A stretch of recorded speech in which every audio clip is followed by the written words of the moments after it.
जैन रूपलता जैन, संस्थान model public school एवं Jain model public school Palam Delhi. पुत्र इंजीनियर पीयूष जैन, पुत्र वधू शिखा जैन, पुत्र डॉक्टर चंद्रेश जैन, पुत्री इंजीनियर अंजू जैन, दामाद इंजीनियर अभिषेक जैन, पुत्री इंजीनियर संजू जैन, दामाद इंजीनियर संजीव जैन, पुत्री डॉक्टर हेमा जैन, दामाद डॉक्टर संजीव, पुत्री इंजीनियर रचना जैन, दामाद इंजीनियर अखिल अग्रवाल, पुत्री इंजीनियर सपना जैन, इंजीनियर दामाद प्रांशुल जैन, श्री शिखर चंद जैन, श्रीमती मंजू जैन, श्री नरेंद्र कुमार जैन, श्रीमती मधु जैन, पुत्र पुत्रवधू नितिन, श्वेता जैन, नितेश जैन, अर्चना जैन, निखिल, सान्या जैन, पौत्री परी सिया, पौत्र पर्व महावीर नगर जयपुर।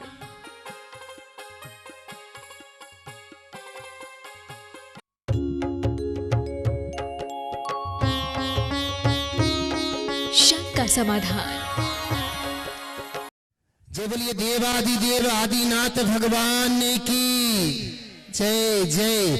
जय बोलिए संत श्रोमणी आचार्य भगवंत विद्यासागर जी महामुनि राज की, पूज्य मुनिवर श्री प्रमाण सागर जी महाराज की, मुनिवर श्री विराट सागर जी महाराज की। आप देख रहे हैं 52 गजा सिद्ध क्षेत्र चूलगिरी मध्य प्रदेश से देश के सर्वाधिक लोकप्रिय कार्यक्रम शंका समाधान। आज के शंका समाधान के कार्यक्रम को प्रारंभ करूं उसके पूर्व पारस चैनल, जिनवाणी चैनल एवं प्रामाणिक ऐप के माध्यम से देश विदेश में बैठे भक्तों की ओर से मुनिश्री के चरणों में त्रैवार नमोस्तु नमोस्तु नमोस्तु निवेदित करते हैं। शंका समाधान का कार्यक्रम प्रारंभ हो उसके पूर्व महाराज श्री की प्रेरणा से संपूर्ण भारत वर्ष से दिगंबर जैन समाज के लोगों ने बाढ़ पीड़ितों के लिए जो धन एकत्रित किया है, मैं उनके लिए बहुत बहुत धन्यवाद देता हूं। उनके नाम की घोषणा यहां पर कर रहा हूं। 1 लाख रुपए की राशि दिगंबर जैन समाज महिला मंडल मनावर से आई है। आप लोग ताली बजा करके उनकी अनुमोदना करें। 51,000 रुपए की राशि राजमल जी संघवी, शकुंतला जी संघवी, अजीत जी संघवी भिंडर से मुंबई वालों ने की है, बहुत बहुत धन्यवाद। 31,000 रुपए की राशि श्री दिगंबर जैन अग्रवाल समाज कोलकाता से आई हुई है। 25,000 रुपए की राशि सारिका ममता गीता मनोज जैन जयवंत नगर से। 21,000 रुपए की राशि दिगंबर जैन महिला मंडल मिलाप नगर नई दिल्ली से। 15,000 रुपए की राशि ओम प्रकाश राहुल दीपक चेरी बिन्नी चिंकू श्रीमती सुमन रुचि स्वाति कनिका जैन दिल्ली से। 12,500 रुपए की राशि नेमीनाथ दिगंबर जैन मंदिर स्वाध्याय मंडल गुदरी झांसी से। 11,000 रुपए की राशि देने वाले बाढ़ पीड़ितों के लिए श्रीमती अरुणा जी, उमेश जी, अनुकृति, पंकज, ऋतु, अनिमेश, आरत जैन झांसी से। जेठमल जी, बाबूलाल जी जैन वैशाली नगर भिलाई से। आदिनाथ दिगंबर जैन मंडल मोदी जी की नसिया इंदौर से। श्रीमती कुसुमबाई जी, रमेश चंद जी जैन मंडी रोड धामनोद से। श्री योगेश जैन, ज्योति जैन बुक झांसी से। श्री दिगंबर जैन महिला मंडल मिलाप नगर नई दिल्ली से। श्री विधान ग्रुप शालीमार बाग दिल्ली से। श्रीमती आशा जी जैन, सुशीला जी जैन दिल्ली से। अमित जी जैन दिल्ली से। श्रीमती सुशील ज्ञानचंद जी गोदा वाकानेर से। विहान विश्रांक हर्षवर्धन वेलगांव कर्नाटक से। इन्होंने 11,000 रुपए की घोषणा की है, बहुत बहुत धन्यवाद। जीव दया के लिए जिन्होंने अपनी घोषणा की है उनके लिए मैं बहुत बहुत धन्यवाद देता हूं। 51,000 रुपए की राशि सुरेश वालावत, श्रीमती अंजना वालावत केसन नगर उदयपुर राजस्थान से। 21,000 रुपए की राशि जिन्होंने घोषणा की है श्री दिगंबर जैन मंदिर दिल्ली से। जो लोग ताली बजाकर उनका अभिनंदन करते हैं। 15,000 रुपए की राशि श्री सुनीता जी, सरोज जी, अशोक कुमार जी, रश्मि प्रियूष जैन दिल्ली से। खेमचंद जी जैन, विमला देवी जैन नवलगढ़ से। 11,000 रुपए की राशि विमल चंद जी जैन, लीलावती जैन इंदौर महाराष्ट्र से। 11,000 रुपए की राशि सुशीला जी, मुकेश कुमार जी जैन ग्वालियर से मध्य प्रदेश से। 11,000 रुपए की राशि श्री महिला मंडल सीपी टोला ग्वालियर मध्य प्रदेश से। 11,000 रुपए की राशि श्री जगीत जी युवा मंडल दिल्ली से, जिन्होंने 15,000 रुपए की राशि आदिनाथ दिगंबर जैन महिला मंडल मोदी जी की नसिया से। 11,000 रुपए की राशि जागृति युवा मंडल दिल्ली से। 15,000 रुपए की राशि जोरदार ताली बजाकर के इनका अभिनंदन करते हैं। बंधुओं, इसी क्रम में सिद्ध क्षेत्र जहां पर की पूज्य मुनिश्री के आशीर्वाद से एक विशाल जिनालय का निर्माण हो रहा है। ऐसे संवेद शिखर में अशोक नगर के बहुत सारे श्रावक पहुंचे। वहां पर अभी मुकेश भैया जी के द्वारा सिद्ध चक्र विधान चल रहा है। उस विधान के दौरान वहां पर बैठी हुए सभी लोगों ने मिलकर के उस जिनालय में, जो सहस्त्रकूट जिनालय बन रहा है, उस जिनालय के लिए 30 प्रतिमाओं की घोषणा वहां के लोगों ने की है। बहुत बहुत बहुत बहुत उनके लिए धन्यवाद देता हूं। बंधुओं, हमारे बीच में जो आज गुणायतन से जुड़े हुए हैं, मैं उनको यहाँ पर बुला रहा हूँ। निवेदन करता हूँ सुशांत जैन, जिनके पिता नेमी चंद जी फरीदाबाद से पहले से ही ट्रस्टी थे, आज उन्होंने सुशांत जी ने भी अपना भाव बनाया है गुणायतन से जुड़ने का। मैं निवेदन करता हूँ यहाँ पर आए और उनका सम्मान करने के लिए मैं बुला रहा हूँ श्रीमान रतन चंद जी वड़जात्या कुनकुरी से, जुगल किशोर जी पाटनी अंजड़ से। आइएगा, इनका अभिनंदन करेंगे। जोरदार तालियां बजाकर इनका हम अभिनंदन करते हैं। मैं नैमी चंद जी से भी निवेदन करता हूं कि आप भी आइएगा। हाँ, मातुश्री अगर यहाँ पर बैठी है तो मैं उनसे ही निवेदन करता हूँ कि मंच के ऊपर आइएगा। ये है आज त्याग की महत्ता। आज इन लोगों ने सुनी, दान की महत्ता सुनी। मैं मातुश्री का सम्मान करने के लिए निवेदन करता हूं। चंद्रकला जी अगर यहाँ पर उपस्थित है, निवेदन करता हूं कि आकर इनका अभिनंदन करेंगे। जी आप लोग मिलकर के इनका अभिनंदन करेंगे। बंधुओं, पूज्य श्री के प्रवचनों को सुनकर के इन पिता पुत्र ने मिलकर के भावना बनाई कि पिता आप दान दे रहे हैं तो आपके साथ जाएगा, और मैं दान दूंगा तो मेरे साथ जाएगा। एक बार पुनः सुशांत जी के लिए ताली बजा करके अभिनंदन करते हैं। बंधुओं, ट्रस्टी के रूप में जो जुड़े हैं श्रीमान सुरेश चंद जी सत्या अनुराग जैन ग्वालियर से, मैं निवेदन करता हूं कि वो भी मंच के निकट आए।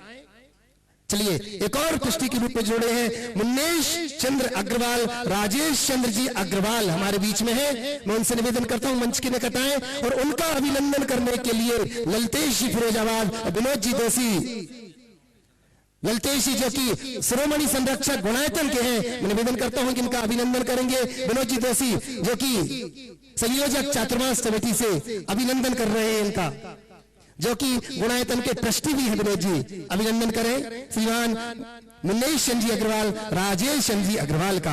बंधुओं, इसी क्रम में जिन्होंने प्रतिमा की घोषणा की है, श्रीमती सुशीला जैन, सुरेश चंद जी जैन, सीपी कॉलोनी ग्वालियर से, जिन्होंने सहस्त्रकूट जिनालय के लिए एक प्रतिमा की घोषणा की है, उनकी अनुमोदना करते जोरदार ताली बजा करके अभिनंदन करें। प्रकाश चंद जी सावला, निर्मला सावला, विनीता, पंकज जी, रंजीता जी, मनोज कुमार जी, प्रियंका सावला, भवानी मंडी राजस्थान से, इन्होंने भी एक प्रतिमा की घोषणा की है। अगर वो यहाँ उपस्थित हो तो निवेदन करता हूं कि वो भी मंच के ऊपर आकर के पूज्य श्री से आशीर्वाद लेकर के यहाँ पर बैठेंगे। जोरदार ताली बजा करके हम इनका अभिनंदन करते हैं। बंधुओं, सिद्ध चक्र विधान में 1,51,000 रुपए की राशि जिन्होंने मंडल श्रीमती विमला जी सुपुत्र सुनील जी, सुधीर जी बिलाला इंदौर वालों ने समर्पित की है, उनके लिए बहुत बहुत बहुत बहुत धन्यवाद। मात्र 19 मंडल और शेष हैं, 84। अभी तक तुम्हारा श्री मैं ये सोच रहा था कि 64 थे, मैं भूल गया कि नहीं 64 नहीं, 64 से अब जब अगर यहाँ पर 84 फीट उतंग अगर प्रतिमा है तो 84 मंडल बनकर के यहाँ पर सिद्ध चक्र महामंडल विधान होगा, जिसमें मात्र 19 मंडल और शेष हैं। अपनी अपनी सूचना हम सबको पहुंचाएं जिससे आपका स्थान आरक्षित कराया जा सके। मैं एक प्रश्न लेकर के सबसे पहले मैं निवेदन कर रहा हूं, कीर्ति जी बड़जात्या रतलाम से आएंगे अपना प्रश्न लेकर के और तैयार रहेंगे नितिन जैन उज्जैन से। गुरुदेव के चरणों में नमोस्तु नमोस्तु नमोस्तु। गुरुदेव, ये प्रश्न दिल्ली से एनसी जैन साहब के परिवार की तरफ से है। गुरुदेव, आज धर्म बचाओ आंदोलन को 4 वर्ष पूर्ण हो चुके हैं। जब इस आंदोलन की स्थापना हुई थी तब ऐसा लगता था कि संपूर्ण भारतवर्ष का जैन समाज जैन रंग में रंगकर सरकार एवं समस्त भारतवर्ष को यह संदेश देने में सफल रहा है कि जैन आमनाओं के साथ खिलवाड़ करने का किसी को हक नहीं है, और इस तरह का कोई भी कदम किसी के द्वारा भी अगर उठाया जाता है तो जैन समाज उसको पूरी तरह से अस्वीकार करेगा। किंतु मुनिवर, ऐसा लगता है कि हमारी चेतना कुछ क्षीण होती जा रही है। जैन समाज को एकजुट रखने की आवश्यकता आज के समय में और अधिक बढ़ गई है, विशेषकर जब हम जनसंख्या के हिसाब से पिछड़ते जा रहे हैं। गुरुदेव, क्या आपको नहीं लगता कि इस चेतना को फिर से जगाना चाहिए? ऐसा मार्गदर्शन एवं आशीर्वाद आप दें जिससे समाज पुनः एकजुट होकर आगम की राह पर आगे बढ़ सके। देखिए, मेरी अवधारणा के अनुसार जैन समाज एक थी एक है और एक रहेगी, इसमें कुछ सोचने की बात नहीं। अगर हमारी समाज एक नहीं होती तो धर्म बचाओ आंदोलन इतना सफल नहीं होता। मेरी ये मान्यता है कि समाज जब कभी कोई ऐसे मुद्दे आते हैं तो अपने सारे मतभेदों को भुलाकर एकजुटता का परिचय देती रही है और आगे भी देगी, इसमें कोई संशय नहीं। ये बात सच है कि हमारे समाज में अनेक पंथ हैं, अनेक मत हैं और अनेक अनेक प्रकार की मान्यताओं से जुड़े हुए लोग हैं। लेकिन मैं ये मानता हूं कि जैन होने के नाते सारी जैन समाज एक मत है, इसमें कोई संशय नहीं। और आज मैं फिर से ये कहना चाहता हूं, मैंने अनेक बार इस बात को दोहराया, कोई व्यक्ति दिगंबर हो, श्वेतांबर हो, तेरापंथी हो, स्थानकवासी हो, इधर तेरापंथी हो या बीचपंथी हो, जो कुछ भी है वो रहे, लेकिन मैं जो हूँ अपने मंदिर, अपने पूजा स्थान, अपने उपासरे के भीतर हूँ। बाहर आने के बाद यदि कुछ है तो मैं केवल जैन हूँ, ये सोच विकसित करनी चाहिए। और ये सोच अगर विकसित होगी तो जब कभी भी हमारी समाज पर कोई कोई कड़ी चुनौती आएगी, हम उसका दृढ़ता से मुकाबला करने में सक्षम हो सकेंगे, हम उसका सामना कर सकेंगे। चुनौतियां समाज में हमेशा आई हैं और हमारी समाज छोटी होकर के भी उन चुनौतियों का दृढ़ता से मुकाबला की है। आगे भी समाज ऐसी चुनौतियों का सामना करने के लिए तत्पर बनी रहे, ये प्रयास हम सबको करना चाहिए। आज 4 वर्ष धर्म बचाओ आंदोलन को पूरे हुए हो गए। मैंने भी नहीं सोचा था कि धर्म बचाओ अभियान को अगर इस तरह से छेड़ेंगे और पूरा विश्व इस मामले पे एकजुट होकर एक साथ खड़ा रहेगा, ये अपने आप में मिसाल होगी।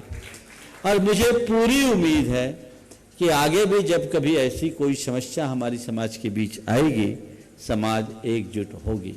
बस समाज को अगर जागरूक रहना है तो कतिपय उन लोगों से होना है जो समाज को भ्रमित करते हैं, समाज में नकारात्मक बातें फैलाकर समाज के सौहार्द को बिगाड़ने का कार्य करते हैं। वर्तमान में सोशल मीडिया के माध्यम से इस प्रकार की अनेक भ्रांतियां फैलाई जा रही है। मैं सभी समाज के लोगों को कहूँगा कि हम उनके प्रति सावधान हों और ऐसे नकारात्मक बातें फैलाने वालों के मनोबल को हम थोड़ा कमजोर करें। इसके साथ ही जनसंख्या की जो बात है, पूरे देश की समाज उसके लिए जुड़ रही है, बहुत तत्परता से उसका काम चल रहा है। अभी कल ही परसों मेरे पास प्रदीप सिंह जी कासलीवाल ने आकर ये जानकारी दी, 8000 मंदिरों की पूरी डिटेल आ गई है संपूर्ण देश से, बहुत जल्दी प्रस्तुत होने वाली है, जो पहले चरण की बात थी। पूरे देश के स्तर पर हमें जनगणना को ठीक तरीके से करना है ताकि हमें अपनी स्थिति का सही आकलन हो। आने वाले कुछ दिनों में बात करूंगा। और इस बार के पर्यूषण में हमें एक विशेष लोगों के अंदर भावना जगानी है ताकि हम अपनी समाज को मजबूत कर सकें और समाज के भीतर और बाहर आने वाली चुनौतियों का दृढ़ता से सामना कर सकें। नितिन जी जैन उज्जैन से और तैयार रहेंगे मुन्नीस कुमार जी, राजेश कुमार जी चौधरी, फिरोजाबाद ट्रस्टी गुणायतन। परम पूज्य गुरुदेव के चरणों में श्रीबान नमोस्तु नमोस्तु नमोस्तु भगवान। भगवान पहले तो मैं ये बात बोलना चाहूँगा कि हम उज्जैन वासियों का क्या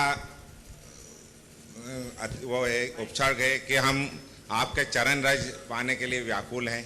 आपके चरण उधर नहीं पड़ रहे हैं। दूसरा महाराज जी, ऐसा बोला जाता है कि अपनी कमाई का 5 या 10% दान देना चाहिए, तो वो दान किस रूप में और किस प्रकार देना चाहिए? देखिए, आपने पूछा उज्जैन वालों का क्या उपसर्ग है। अरे उज्जैन तो उपसर्ग के लिए चर्चित है, उज्जैन वालों को यहाँ उपसर्ग नहीं है, पर यह मान के चलना कि कुछ ना कुछ अंतराय आ रहा है।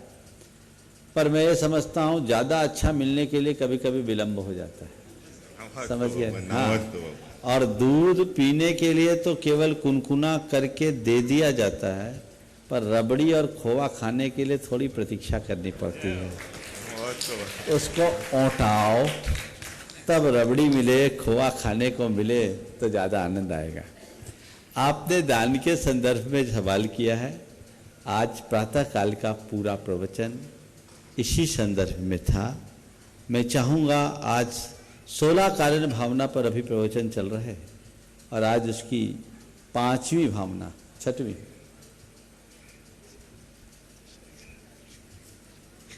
भावना शक्ति तस् त्याग, यथाशक्ति त्याग भावना की चर्चा हुई थी। आप उसे सुन ले, लाभ मिलेगा। नमस्ते बाबा। मुन्नीश कुमार जी जैन, राजेश जी चौधरी फिरोजाबाद, ट्रस्टी गुणायतन तैयार रहेंगे। विनय जैन राजा फिरोजाबाद से। नमोस्तु नमोस्तु नमोस्तु। मेरा छोटा सा क्वेश्चन है, मेरा क्वेश्चन है, संसार में सबसे सुंदर क्या है? संसार में सबसे सुंदर क्या है? हमारी आत्मा। आत्मा से सुंदर और कुछ नहीं। और आत्मा के होते ही जाहिर बाहर की सुंदरता का हमें बोध होता है। तो जो सब सौंदर्य को आंकने वाला है, उससे सुंदर संसार में और कोई नहीं। विनय जैन राजा फिरोजाबाद से तैयार रहेंगे। अविलास गोधा धार से। गुरुवार को त्रिवार नमोस्तु नमोस्तु नमोस्तु। गुरुवार आज के वक्त में काफ़ी संख्या में साधु और आचार्य श्रावक को बिल्कुल मरणावस्था में और समाधि या मुनि दीक्षा दिलवा देते हैं। क्या ये उचित है और श्रावक को उस स्थिति में क्या करना चाहिए? देखिए, उचित क्या है देखना है तो गुरुदेव के पास जाकर देखो। अभी गुरुदेव की सन्निधि में पंडित मूलचंद जी लोहाड़िया की समाधि चल रही है और मेरे ख्याल से आज उनका 22वां 23वां उपवास का दिन होगा। जलोपवास चल रहा है। वो 10 प्रतिमा के व्रत लेकर के अपनी साधना कर रहे हैं। उससे पूर्व लगभग 3 माह से वे केवल पेय पदार्थ पर थे। आचार्य महाराज का कहना है कि मुनि दीक्षा तब देनी चाहिए जब दीक्षा लेते समय वह व्यक्ति अपनी चर्या करने में सक्षम हो। कम से कम 1 दिन खड़े होकर आहार लेने लायक हो, तब दीक्षा दो। उठा नहीं जा रहा, बैठा नहीं जा रहा, ऐसे ही केस लोच कर दिया और संस्कार कर दिया और पिछी कमंडल पकड़ा दिया, ये आगमानुकूल नहीं है। श्रावकों के लिए संलेखना में धीरे धीरे सब चीजें छोड़कर, अगर मुनिजन नहीं भी हों तो अंत के समय में जब प्राण निकलने हो, बिना पिछी कमंडल के वस्त्र आदि का परित्याग कर महाव्रत का आरोपण कराया जाता है। अभी एक ब्रह्मचारी जी का वहाँ 4-5 दिन पहले नेमावर में समाधि हुई। वो भी एक लंबी साधना और प्रक्रिया के बाद आखिरी में उन्हें महाव्रत दिया गया, पर वो मुनि नहीं कहलाए और वो भी पूर्ण होश हवास में। तो आजकल डॉक्टरों ने जवाब दे दिया, आ जाओ हम फटाफट दीक्षा दे दें। तो ये प्रक्रियाएं ठीक नहीं है, न ये प्रक्रिया ठीक है, न ही उसे समाधि कहा जा सकता है। समाधि बड़ी उत्कृष्ट साधना है जो सचेतन अवस्था में ही संपन्न की जाती है। अभिलाषा जी गोधा धार से तैयार रहेंगे। पुष्पा जी सौगानी जयपुर से। गुरुदेव के चरणों में गोधा परिवार व समस्त जैन समाज धार परिवार की ओर से नमोस्तु नमोस्तु नमोस्तु। हे गुरुदेव, मानव की भी कैसी विडंबना है कि अपने ही चेहरे को स्वयं नहीं देख पाता है। उसके लिए उसे दर्पण या किसी अन्य का सहारा लेना पड़ता है कि हमारे चेहरे की सुंदरता कितनी है या उसमें कोई दाग है। गुरुदेव, हम 5 इंद्रियों के माध्यम से हम अपनी पवित्र आत्मा में न जाने कितने ही प्रकार की अशुद्धता का आवरण ओढ़ लेते हैं। तो गुरुदेव, दर्पण के माध्यम से चेहरे को तो जान लेते, लेकिन अपनी निज निधि अपनी आत्मा की पवित्रता को जानने और देखने के लिए गुरुदेव 4 बातों की ओर ध्यान आकर्षित करें। वह गुरुदेव चातुर्मास के पास धार में आपका सानिध्य प्राप्त हो। नमोस्तु गुरुदेव, नमोस्तु। 4 बातें तो नहीं बोलूंगा, 4 पंक्तियां जरूर बोलिए। मत रूप निहारो दर्पण में, दर्पण गंदला हो जाएगा। ये मेरी नहीं, किसी की पंक्ति है। मत रूप निहारो दर्पण में, दर्पण गंदला हो जाएगा। निज रूप निहारो अंतर में, अंतर उजला हो जाएगा। समझ गए? बस अंतर झांको तो सब ठीक होगा। बोलिए। पुष्पा जी सौगानी जयपुर से तैयार रहेंगे। पदम कुमार जी रेणु जी बड़जात्या दुर्ग छत्तीसगढ़ से। नमोस्तु गुरुदेव, नमोस्तु गुरुदेव, नमोस्तु गुरुदेव। गुरुदेव, रावण का जन्म क्या मलेच्छ खंड में हुआ था क्या? अगर हुआ हो तो क्या मलेच्छ खंड का व्यक्ति इतना धर्मात्मा हो सकता है क्या? किसने बोला मलेच्छ खंड में हुआ? किसी ने से सुना है। जिससे सुना उल्टी पुल्टी मत सुना करो। लंका आर्यखंड का अंग है। चलिए आर्यखंड में हुआ। और नारायण हो या प्रति नारायण, सब आर्यखंड में ही जन्म लेते हैं। आगे। पदम कुमार जी रेणु बड़जात्या दुर्ग छत्तीसगढ़ तैयार रहेंगे। राहुल, डॉक्टर राहुल सुचिता सेठी वाकानेर से। नमोस्तु नमोस्तु नमोस्तु महाराज जी। छत्तीसगढ़ दुर्ग से सभी का नमोस्तु। मेरे परिवार बड़जात्या परिवार की ओर से सबको नमोस्तु नमोस्तु नमोस्तु। महाराज फिर मेरा क्वेश्चन है, निमित्त ज्ञानी किसे कहते हैं? शास्त्रों में 5 प्रकार के ज्ञान बताए गए हैं, मति, श्रुत, अवधि, मनप्रय और केवल ज्ञान। निमित्त ज्ञानी कौन सी श्रेणी में आता है? देखिए, अष्टांग महानिमित्त है, जिसमें छिन्न, अंतरिक्ष, भौम, दिव्य आदि अलग अलग निमित्त आते हैं। स्वर, ऐसे 8 निमित्त हैं। ये श्रुत ज्ञान का प्रतीक होगा। हमारे रिद्धियों में बुद्धि रिद्धि के जो 18 भेद हैं, उसमें एक मंत्र आता है, अणवो अठंग महानिमित्त कुशलानम। तो 8 प्रकार के निमित्त हैं, उनके माध्यम से जो वस्तु को और जीवन मरण आदि को जानते हैं वो निमित्त ज्ञानी कहलाते हैं। तो ये एक प्रकार का श्रुत ज्ञान है। श्रुत ज्ञान, श्रुत ज्ञान से। नमो।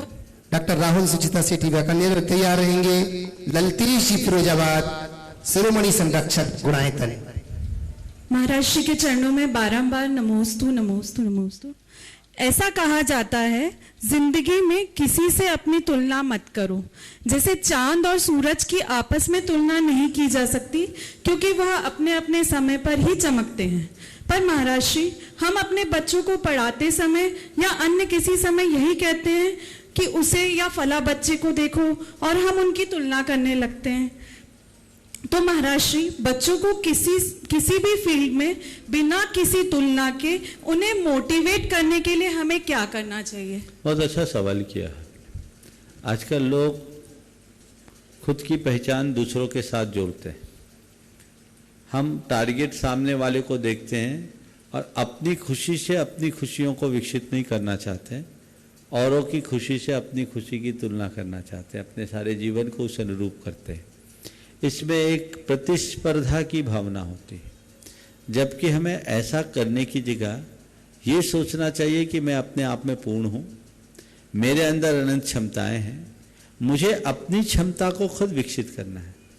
यदि हम व्यक्ति को प्रारंभ से आध्यात्मिकता का पाठ पढ़ाने लगें, उसे आत्मबोध जगा दें और उसके दिल दिमाग में ये बात बिठाल दें कि मैं अतुल हूँ, मैं अनुपम हूँ, मुझे किसी से तुलना करने की ज़रूरत ही नहीं, मुझसे किसी की उपमा रखने की ज़रूरत ही नहीं, मैं हूँ, अपने आप में पूर्ण हूँ और जो मैं हूँ सो हूँ, बस मुझे ज़रूरत है अपनी योग्यता को निखारने की। तो मैं पूर्ण हूँ तो मैं पूर्णता को अभिव्यक्त करूँ, मेरे अंदर जो मेरी क्षमता है उसे मैं विकसित करूँ, जो मैं कर सकता हूँ वो करूँ, तो बहुत आगे बढ़ सकते हैं। और अगर हम दूसरे को टारगेट बनाएंगे तो नहीं हो सकता। मैं एक ऐसी युवती को जानता हूं जिसको बम ब्लास्ट के कारण कमर के नीचे का पूरा शरीर काम करना बंद कर दिया। ऊपर का शरीर बिल्कुल अच्छा था और वो एक चार्टर्ड अकाउंटेंट है। मेरे पास आई, व्हील चेयर पर चलना पड़ता है। व्हील चेयर पर आई, जब बोले मैं जब पढ़ने जाती थी, स्कूल जाती थी, लोग मुझसे कहा करते थे कि तुम कुछ नहीं कर सकते, तुम्हारी स्थिति ऐसी है, तुम पूरी तरह डिसेबल हो, तुम्हारे जैसे डिसेबल लोग कुछ नहीं कर सकते। उन्होंने कहा महाराज मुझे लोगों ने बताया और मुझे बहुत डिमोरलाइज करने की कोशिश की, पर मैंने एक ही बात सोचा, मुझे ये नहीं देखना कि मेरी तरह डिसेबल लोग क्या कर सकते हैं, क्या करते हैं, क्या नहीं करते। मेरे मन में बस एक ही भावना आती थी कि मैं जो कर सकती हूँ मुझे करना है, और मैंने पूरा मन लगा करके अपना पढ़ाई किया, अपना पूरा फोकस उसमें लगाया। पहले अटेम्प्ट में मैंने सीए का काम पूरा कर लिया। ये एक दृष्टि है। तो हम जब अपने आप की क्षमताओं का आकलन करते हैं और उसकी अभिव्यक्ति का प्रयत्न करने शुरू करते हैं, तो जो विकास होता है वो वास्तविक विकास होता है। तो बच्चों को आप ये मत कहो कि देखो वो क्या कर रहा है, तुम्हें भी वैसा करना चाहिए, उसका परफॉर्मेंस देखो और तुम अपना परफॉर्मेंस देखो। ये गलत संदेश है। बच्चे को ये कहना चाहिए कि तुम्हारी एबिलिटी क्या है इसे तुम पहचानो, तुम्हारी योग्यता क्या है तुम उसे पहचानो, तुम्हारी प्रतिभा क्या है तुम उसे पहचानो, तुम्हारी क्षमता क्या है उसे तुम पहचानो। तुम इसमें सक्षम हो, तुम अपने आप में परफेक्ट हो, तुम ये कर सकते हो, करो। तुम्हें आभास नहीं होता कि मैं नहीं कर सकता, लेकिन तुम चाहोगे तो तुम कर सकते हो। तो ये जब बात हम करें तो लोग आगे बढ़ सकते हैं। हाँ, कई बार औरों को देखकर व्यक्ति प्रेरणा पाता है, ये भी सर्वथा बुरा नहीं। कोई दूसरे को आगे बढ़कर देख रहा है कि वो बढ़ सकता है तो मैं क्यों नहीं कर सकता। ये एक स्व प्रेरणा है जो हम दूसरे को देख करके अंदर प्रकट कर सकते हैं। लेकिन प्रायः जब हम तुलना करते हैं तो या तो प्रतिस्पर्धा की भावना हृदय में जगती है या हीनता का भाव ग्रसित करने लगता है। ये दोनों चीजें अनेक प्रकार की मनोविकृतियों को जन्म देती है और इससे हमारा व्यक्तित्व विकृत होता है। हमें इनसे बचना चाहिए। ललतेश जी फिरोजाबाद, शिरोमणि संरक्षक गुणायतन तैयार रहेंगे। सुशांत जी महाराज जी के चरणों में, नैनीचंद जी फरीदाबाद। फिरोजाबाद जैन समाज का तीवा नमोस्तु, मेरे परिवार का भी नमोस्तु। गुरुवार मेरी एक जिज्ञासा है, पुण्य करने के लिए हमें कौन सा सरल उपाय करना चाहिए जिससे कि हम क्या पुण्य करने के लिए कौन सा उपाय करना चाहिए? सरल उपाय करना चाहिए जिससे हम पुण्य प्राप्त कर सकें। देखिए, पुण्य की मशीन बताई है हमारे आचार्यों ने। अगर पुण्य पैदा करना है तो 4 उपाय बताए।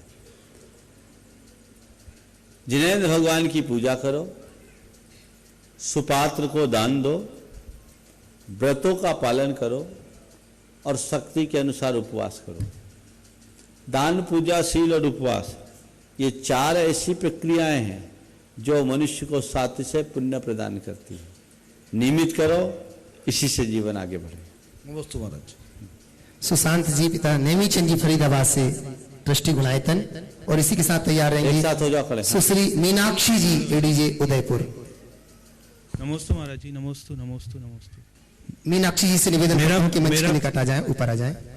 मेरा प्रश्न ये है कि जैसे आत्मा का प्रदेश सिर्फ लोकाकाश तक होते हैं, क्योंकि उसके बाद धर्म द्रव्य का लोप हो जाता है, तो आत्मा को अलोकाकाश का ज्ञान कैसे होता है? बहुत अच्छा सवाल है। आत्मा लोक के बाहर नहीं है। आपने पूछा है लोक के बाहर न होने पर आत्मा को अलोक का ज्ञान कैसे हो जाता है। अपन ने एक अनुभव देखा होगा, दीपक हम जलाते हैं, दीपक का प्रकाश फैलता है, तो दीपक का प्रकाश केवल दीपक तक सीमित रहता है कि बाहर भी जाता है? बाहर भी जाता है। बाहर जाता है। तो बाहर की चीजों को एक दीपक हमें जता देता है कि नहीं? जी। आत्मा स्वयं बाहर नहीं जाता, लेकिन आत्मा के पास ज्ञान है, ज्ञान का दीपक है। उस दीपक के प्रकाश में सब प्रकाशित होता है। इसे दूसरे तरीके से समझें। एक दर्पण हो, उस दर्पण के सामने जो भी वस्तु होती है वो प्रतिबिंबित होती है कि नहीं? जी, होती है। होती है। हाँ जी। ऐसा तो नहीं है कि बस जितनी एरिया तक ये दर्पण जा सकता वहीं की वस्तु प्रतिबिंबित होगी? नहीं, सारी होती है। उस दर्पण के सामने जब तक कोई बाधक कारण ना हो तब तक की का अनंत आकाश प्रतिबिंबित होता है। जी, होता है। भगवान का ज्ञान दर्पण की भांति होता है। उसमें लोक भी प्रतिबिंबित होता है और अलोक भी प्रतिबिंबित होता है, इसमें कोई संशय नहीं। समझ गए? चलिए। नमोस्तु महाराज जी। नमोस्तु। सुश्री मीनाक्षी जी एडीजे उदयपुर से और तैयार रहेंगे महावीर जी गंगवाल उदयपुर से। नमस्ते महाराज, ये प्रश्न उदयपुर से है, सुरेश जी वालावत का। वो ये पूछ रहे हैं कि जब मन में विचलितता बहुत हो तो जीवन में स्थिरता के लिए क्या प्रयास करने चाहिए? एक बार मैंने गुरुदेव से सवाल किया कि गुरुदेव, वो हम लोग प्रतिगमन का अर्थ पढ़ा रहे थे। हमने कहा गुरुदेव, मन उद्विग्न हो तो क्या करें? जिस समय मन बड़ा उद्विग्न रहे तो क्या करना चाहिए? गुरुदेव ने कहा विजित मना के चरणों में चले जाना चाहिए। मतलब समझे? जिसने अपने मन को जीत लिया उनकी शरण में चले जाओ। जब आपका मन बड़ा विचलित हो रहा हो उस समय आप भगवान की शरण में जाओ, गुरु की शरण में जाओ, तत्काल कुछ अंशों में आपका मन शांत होगा। यदि वह उस समय संभव नहीं है तो कुछ अच्छा पढ़ने लगो, अच्छा सुनने लगो, अपने मन को किसी अच्छे माध्यम में रमाने की चेष्टा करें, उससे हमारे मन में स्थिरता आएगी। और यदि वो भी संभव नहीं है, खुद को खुद से मोटिवेशन दो और धीरे धीरे उसके बारे में विचार करो, मन को मोड़ने की चेष्टा करो, मन शांत हो। महावीर जी गंगावत उदयपुर से और तैयार रहेंगे डॉक्टर पंकज जी शास्त्री भोपाल से। मूक माटी रूपी विश्वविद्यालय के ज्ञान पुंज हैं आप। श्रमणत्व के इस जीवन में आध्यात्म के साक्षात बसंत हैं आप। जीवन सुदर्शन संप्रेषण चार बातों की प्रमाणिकता से करने वाले प्रमाण सागर संत हैं आप, प्रमाण सागर संत हैं। गुरुवर के श्री चरणों में नमन वंदन। गुरुवर, आज के इस जमाने में रक्तदान, कन्यादान और द्रव्यदान, इनको श्रेष्ठ दान की श्रेणी में माना गया है। लेकिन जो जीवन शैली चल रही है उसमें जिस प्रकार से आज रिश्तों को बचाने के लिए एक दूसरे के पास समय नहीं है, तो आने वाले समय में कहीं वक्त दान सबसे बड़ा त्राण नहीं हो जाए। आप इसको किस संदर्भ में देखते हैं गुरुवर? देखिए, मैं तो कहता हूं वक्त दान सब दानों में श्रेष्ठ दान। दान देने वाले मिल जाएंगे और आप कह रहे रक्तदान देने वाला भी मिल जाएगा, पर वक्त का दान ना हो तो कोई काम नहीं हो। यदि हम किसी को सबसे अच्छा कंट्रीब्यूशन कुछ दे सके तो वक्त दे। आज घर परिवारों में भी ये बड़ी समस्या है। वो अपने संतान के लिए सब कुछ देते, समय को छोड़कर वक्त नहीं दे पाते हैं, इसलिए सब कम वक्त बनते जा रहे हैं। वक्त कम है इसलिए कम वक्त है, समय का अभाव है, सामग्री आप दे रहे हैं, स्नेह नहीं दे पा रहे, समय नहीं दे पा रहे।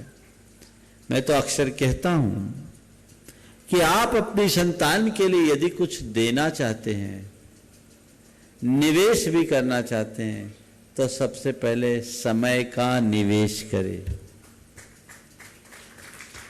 एक 5 साल का बच्चा अपने उद्यमी पिता से पूछा, पापा आप 1 घंटे में कितना कमा लेते हैं? पिता ने पूछा क्यों पूछ रहे हो? बोले नहीं, बस यूं ही पूछ रहा हूं, आप बताइए ना। पहले पिता टाला, लेकिन बच्चा जब बार बार आग्रह करने लगा तो पिता ने कहा कोई 5000। बेटा अपनी मम्मी के पास गया और मम्मी से कहा, मम्मी आप मुझे 2000 रुपये दोगी? मम्मी ने कहा क्यों? बस मुझे चाहिए। माँ ने उसे 2000 दिए। बच्चे ने अपने गुल्लक खोली, उसमें 3000 थे। 3 और 2 5000 निकाले, अपने पापा को दिया, पापा ये 5000 पकड़ो और 1 घंटा मुझे दो। ये दयनीय दशा हो गई आज की। तो मैं आपसे कहता हूं, लोगों को वक्त ही नहीं, ना घर वालों के लिए वक्त है, ना घरवाली के लिए वक्त है, किसी के लिए वक्त नहीं। घर परिवार के लिए वक्त नहीं, समाज के लिए वक्त नहीं, सब व्यस्त हैं। और मजेदार बात बताऊं, रत्ती भर काम नहीं है, क्षण भर की फुर्सत नहीं है। काम नहीं है पर सब व्यस्त हैं, सब एक से है, सब मोबाइल में एंगेज है, सब अपने अपने काम में लगे हैं। ये जो प्रवृत्ति है, अगर इस पर ध्यान नहीं दिया जाए तो हमारे सारे संबंध छिन्न भिन्न हो जाए। नमस्ते। पंकज जी शास्त्री भोपाल से तैयार रहेंगे। गजेंद्र जी पाटनी कुनकुनी ट्रस्टी गुणायतन। धर्म दर्शन और अध्यात्म की साक्षात प्रतिमूर्ति परम पूज्य गुरुदेव के श्री चरणों में बारंबार नमोस्तु करता हूँ। पूज्य गुरुदेव, आपकी स्मित छवि देख करके शंकाएं तो स्वयं तिरोहित हो जाती हैं, समाधान को प्राप्त हो जाती हैं। मैं तो मार्गदर्शन चाह रहा हूँ। पूज्य महाराज श्री जैन दर्शन के विश्वविद्यालय अनुदान आयोग ने, यूजीसी ने अनेक स्थानों पर विश्वविद्यालयों में विभाग खोल रखे हैं। 1916 में जब बीएचयू की स्थापना हुई थी बनारस हिंदू यूनिवर्सिटी की, तब वहां पर भी जैन दर्शन विभाग की स्थापना की गई। इसके पहले 1902 में गुरु गोपाल दास बरैया जी ने मुरैना में एक सिद्धांत महाविद्यालय की स्थापना की। आज भी वर्तमान में, और जहां दादा गुरु आचार्य ज्ञान सागर जी ने उपाधियां प्राप्त की, वह भी 1905 में बनारस में विद्यालय की स्थापना हुई। लेकिन मैं आपसे मार्गदर्शन यह चाह रहा हूं कि आज समाज की दृष्टि इन विभागों की ओर नहीं है, और या तो आजीविका की मजबूरी कही जाए, या वह क्या स्थिति है। विश्वविद्यालय अनुदान आयोग ये पूछता है कि आपके जैन दर्शन के इन विभागों में, डिपार्टमेंट में पढ़ने वाले स्नातक नहीं हैं, क्यों ना इन्हें बंद कर दिया जाए। इसके स्थान पर संस्कृत के या वेदांत के, व्याकरण के, साहित्य के जो विभाग हैं वो फलते फूलते दिखाई देते हैं। तो समाज को या हम जैसे शिक्षकों को जो 7 वर्ष से अभी लगभग सेवाएं दे रहे हैं, ऐसा क्या करना चाहिए कि जिससे इन्हें एक नई ऊर्जा मिले और विकसित हो सकें। बहुत ही ज्वलंत विषय को आपने उपस्थित किया। ध्यान रखने की बात है, हमें अपनी संस्कृति को बचाने के लिए अपने दर्शन और भाषा को ठीक तरीके से समझना जरूरी है। आज की पूरी पढ़ाई अर्थकरी हो गई, इसलिए आज हमारे समाज में अच्छी प्रतिभा से संपन्न रहने के उपरांत भी लोगों का इस दिशा में विशेष उत्साह नहीं दिखता, जबकि ऐसा उत्साह होना चाहिए। और आपने बिल्कुल ठीक कहा, जब स्नातक ही नहीं मिलेंगे तो आखिर सरकारें कब तक इनको चलाएगी। ज़्यादातर लोग तो ऐसे ही इनके पीछे पड़े हुए। इसके लिए एक ही समाधान मुझे दिखता है, समाज में एक अलख जगे, समाज के लोगों में ये आए कि मैं अपनी पढ़ाई के साथ साथ जैन दर्शन की भी पढ़ाई करूं।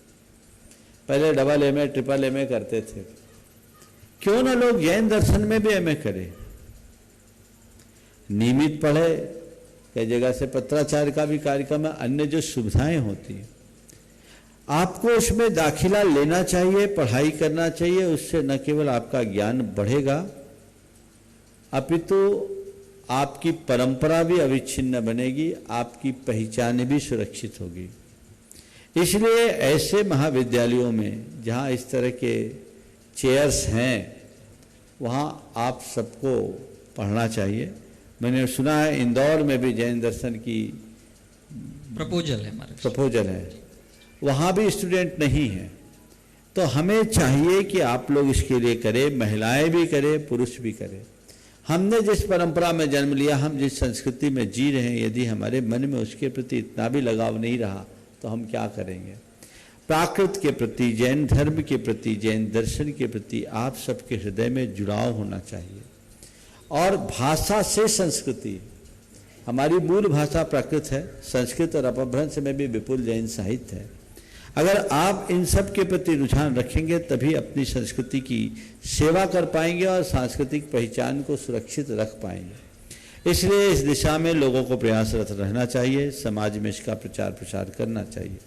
जब हम देख रहे हैं कि वेदांत के प्रति लोगों का रुझान है, व्याकरण के प्रति लोगों का रुझान है, संस्कृत के प्रति रुझान है, तो एक सवाल ये भी आता है कि कहीं ना कहीं हमारी समाज में भी कमी है। हर समाज में ऐसे अवसर तलाशने चाहिए, तैयार करने चाहिए कि हमारे समाज के जो भी बच्चे हों या बच्चियां हों, अगर जैन दर्शन की पढ़ाई करके आते हैं तो हम उन्हें अपने यहाँ की सेवाओं में वरीयता प्रदान करेंगे, प्राथमिकता प्रदान करेंगे, तो लोगों को अवसर मिलेगा। भले आप उन्हें अपने समाज में एक प्रवचनकार, प्रशिक्षक, विद्वान के रूप में रखें, अथवा अपने प्रतिष्ठान में आप उन्हें एक एम्प्लॉय के रूप में रखें, लेकिन लोग अगर इतना सोच ले कि जो जैन दर्शन पढ़ करके आया है उसे जैन दर्शन पढ़ने के 30 नंबर हम एक्स्ट्रा देंगे, उसको हम वरीयता देंगे, तो ये बहुत बड़ी पहल हो सकती है। देश के जितने भी उद्यमी हैं, देश के जितने भी बड़े औद्योगिक घराने हैं, देश के जितने भी बड़े कॉरपोरेट हाउस हैं या जितने भी उच्च प्रतिष्ठान के लोग हैं, यदि वे इतनी बात को अपनाते हैं तो बहुत अच्छा परिणाम आ सकता है। और ये प्रेरणा लोगों तक पहुंचानी चाहिए। हर व्यक्ति केवल एक व्यक्ति को अपने आश्रित रखने का संकल्प कर ले तो जैन धर्म खूब फलेगा फूलेगा और हम उसकी युगांतकारी प्रभावना कर पाएंगे। नमोस्तु। गजेंद्र जी पाटनी कुनकुरी से ट्रस्टी गुणायत हम तैयार रहेंगे। सचिन जी जयपुर से।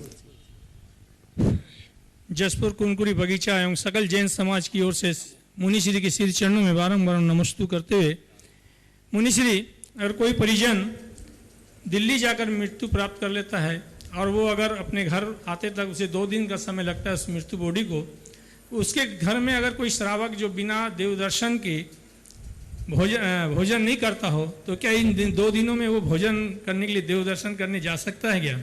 और दूसरा अभी एक व्हाट्सएप वायरल हो रहा है महाश्री कि कोई भी नवजात शिशु जो जन्म लेता है उसे पूर्व योनि की कुछ बातें यादें रहती हैं, तो क्या इसमें कोई सच्चाई है कि वो बातें कब तक यादें रहती हैं? देखिए, पहला जो सवाल है, कहीं किसी का दूर में मरण हुआ और जब तक दाह संस्कार न हो, देव दर्शन करे या ना करे, तो देखिए मानसस्तंभ ऐसी स्थितियों के लिए बनाया जाता है। दूर से मानसस्तंभ दर्शन करके वो अपनी आपात स्थिति का पालन कर सकते हैं। और इस विषय में ज़्यादा कुछ मैं नहीं कहूँगा, क्योंकि शास्त्र में ऐसा कहीं पढ़ने में नहीं आया कि किसी के यहाँ मरण हो जाए तो देव दर्शन भी मत करो। मैंने अब तक जितना पढ़ा या मुझे जितना स्मरण है उसके आधार पर तो मैं यही बोल सकता हूं। कहीं नहीं लिखा कि किसी के यहाँ मरण हो जाए तो आप देव दर्शन न करो। ये सामाजिक परंपरा है।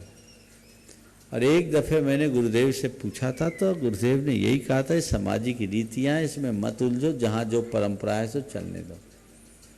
तो जहाँ की जैसी रीति है वैसी चलने दीजिए और उसी अनुरूप कार्य करिए।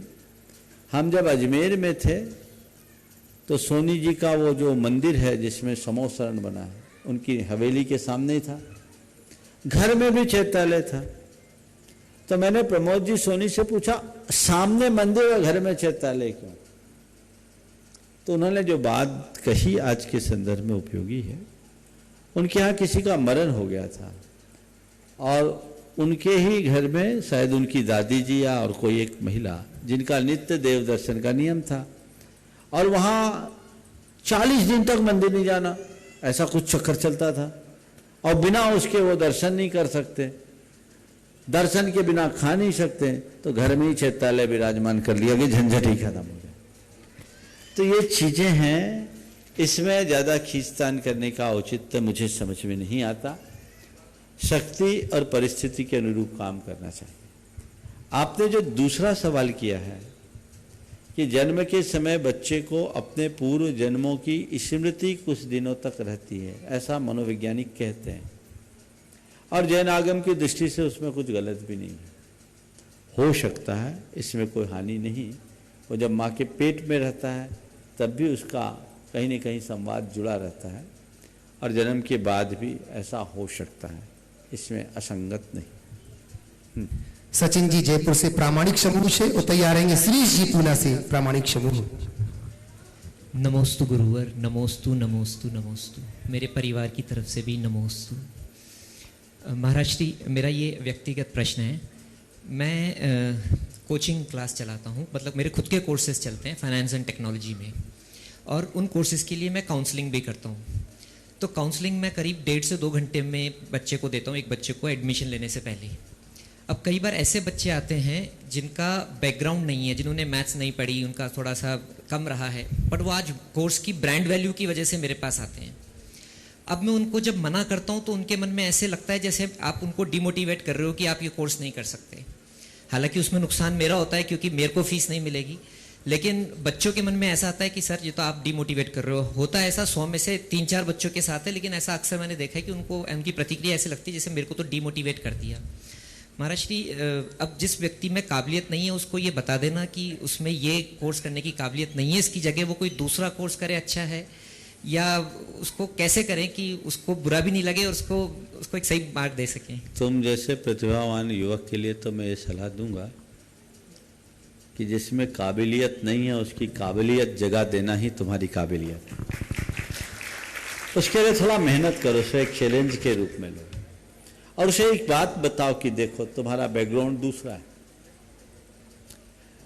और तुम्हें इसमें दूना श्रम करना पड़ेगा, और उतना श्रम करने के लिए तैयार हो तो मैं भी तुम्हारे साथ परिश्रम करने के लिए तैयार हूं। और यदि थोड़ी मेहनत कर ली तो जो तुम्हारी ब्रांड वैल्यू है ना, वो और न जाने कितनी ऊपर पहुंचेगी।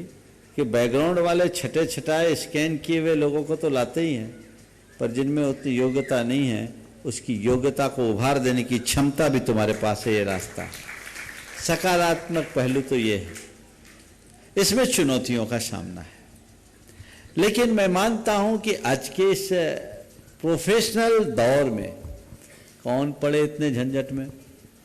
हम चाहे जिसकी भर्ती कर ले, रिजल्ट अच्छा ना हो, परफॉर्मेंस अच्छा ना हो, हमारे इंस्टीट्यूट की भी बदनामी होगी और सामने वाले को भी तकलीफ होगी। सामने वाले की तो कम चिंता करते हैं लोग, अपनी चिंता ज़्यादा करते हैं, हालांकि तुम नहीं करते होगे ऐसा।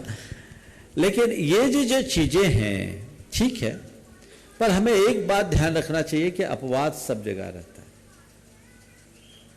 मैं एक उदाहरण बताता हूं। हम लोगों के साथ एक मुनि महाराज थे, नाम नहीं बताऊंगा, ज्यादा पढ़े लिखे नहीं थे, दक्षिण के थे।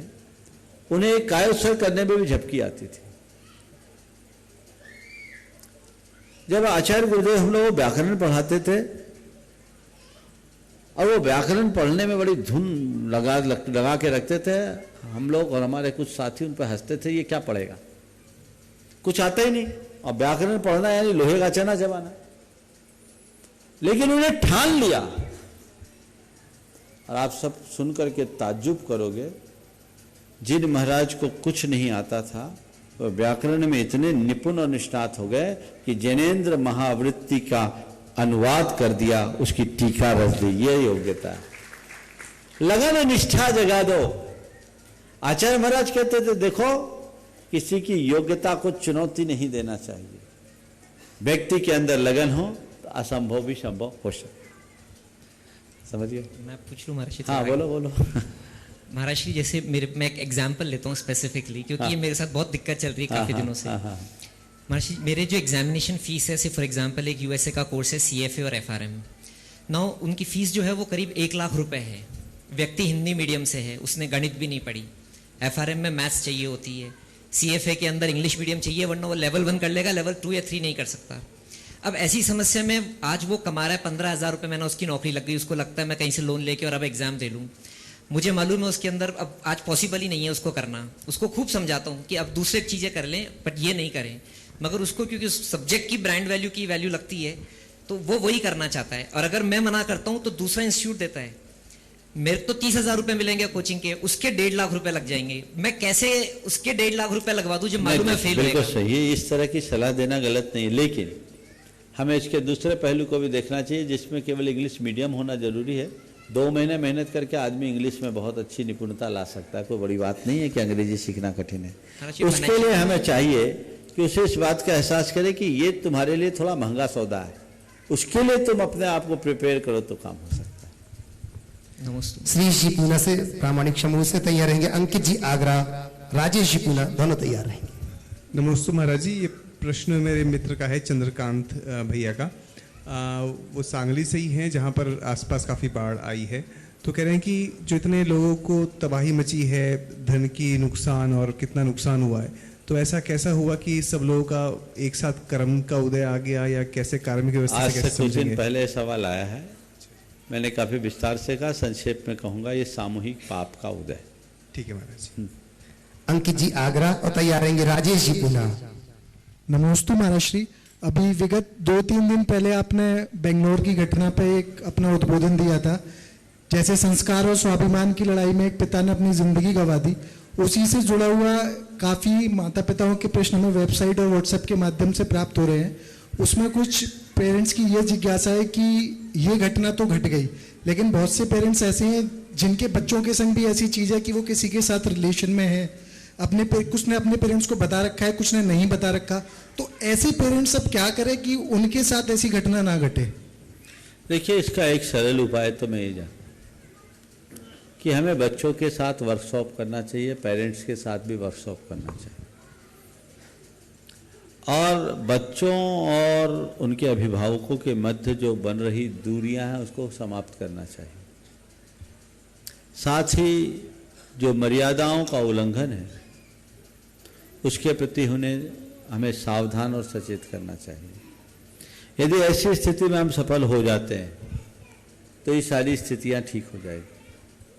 2 बातें मैं बोल दूं और वहाँ घर में उस तरह की प्रतिक्रियाएं करना शुरू कर दें तो इससे अच्छे परिणाम नहीं होंगे।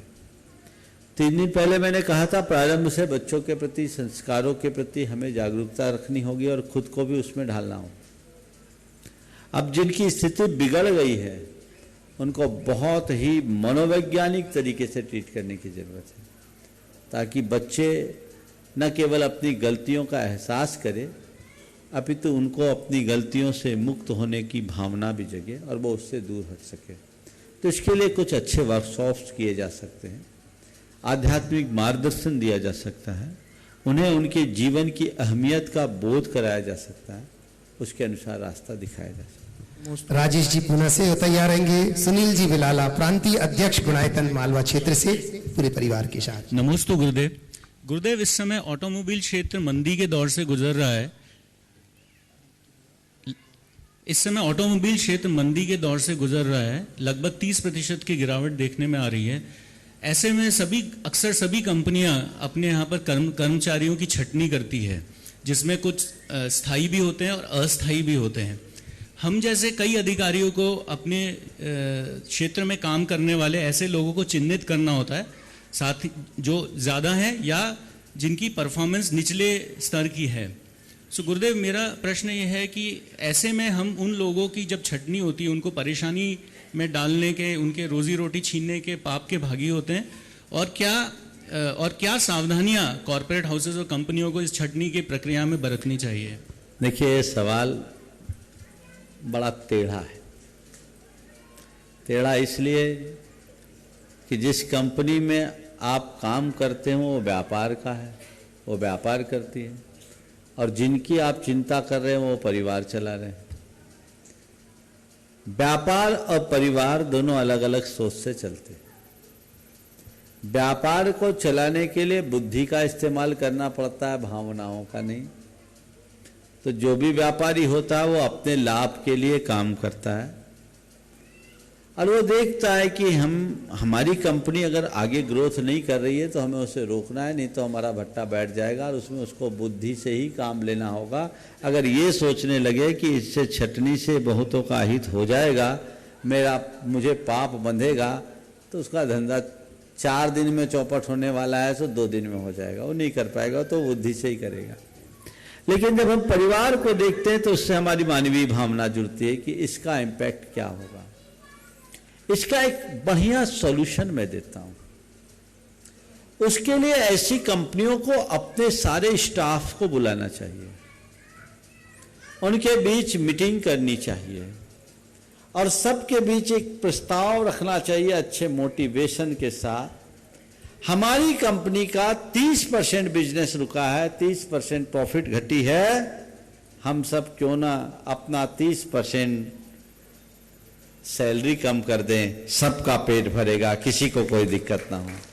ये सोच जो बड़ी कठिन है, लेकिन ऐसी सोच जगनी चाहिए, क्योंकि लोगों को ये सोचना चाहिए आज दूसरे की छटनी भी कल मेरी भी हो सकती है, और उस छटनी के कारण उतना सारा परिवार कहाँ जा रहा है।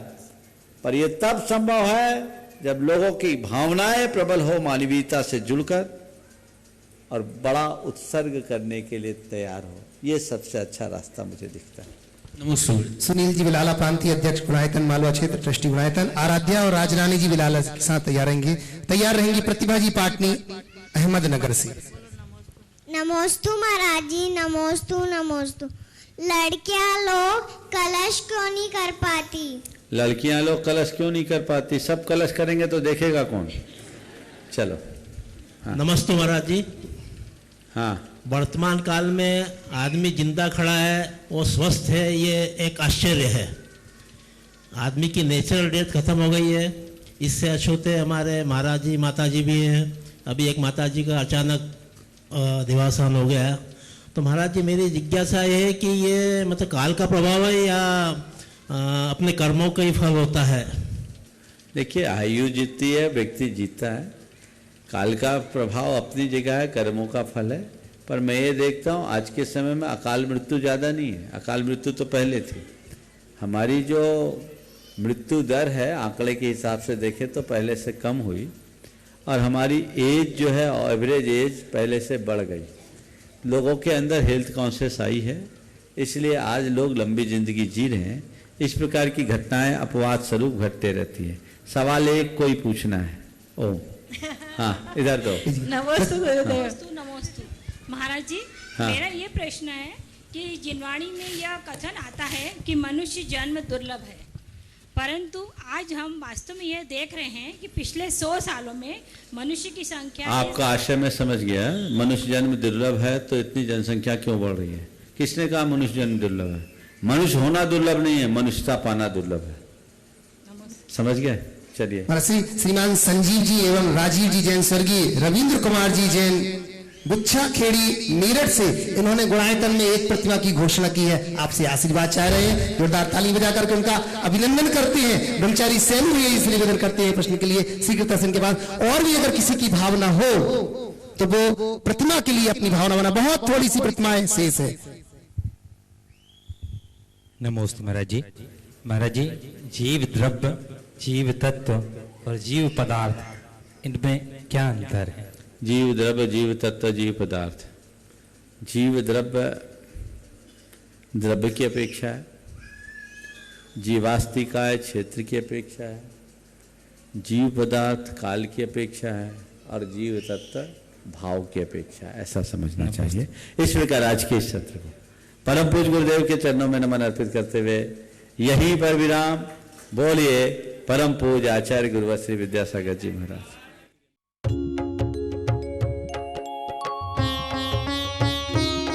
शक का समाधान।